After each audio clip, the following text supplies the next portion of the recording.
a copy, just tweak that and just play with this just so slightly, pull this out. That's looking pretty good. That's working okay. So just one last check for perspective just to make sure that that's not eating into any text, and it looks pretty good.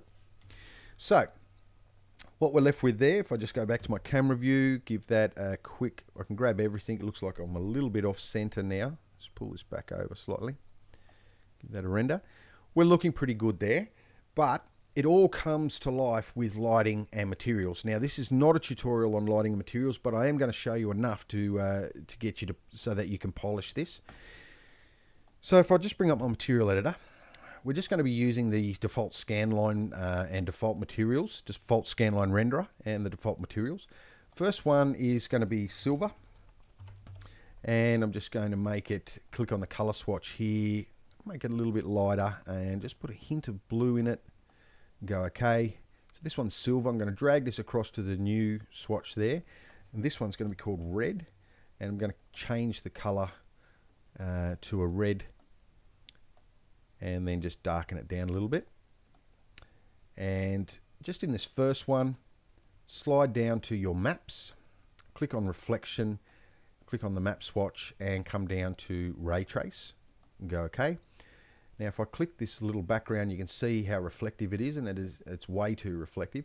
But before we come out and tweak the level of reflective, I'm going to, instead of use environment settings, I'm going to click on this little button and click on here, which brings up, I can select bitmap, and included in your source files you'll see this background reflection map. It's a pretty handy one. It's got some colors.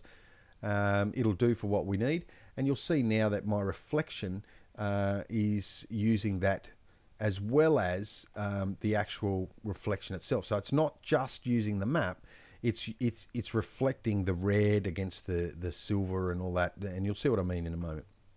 So let's go back up to here. We're going to set the level of reflectiveness to 20. We're going to set the level of specularity to about, let's set it to about 80, but we're going to ramp up the glossiness to around about 50.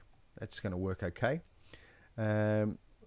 Everything else looks, I think, okay. We might make it a little bit brighter in color.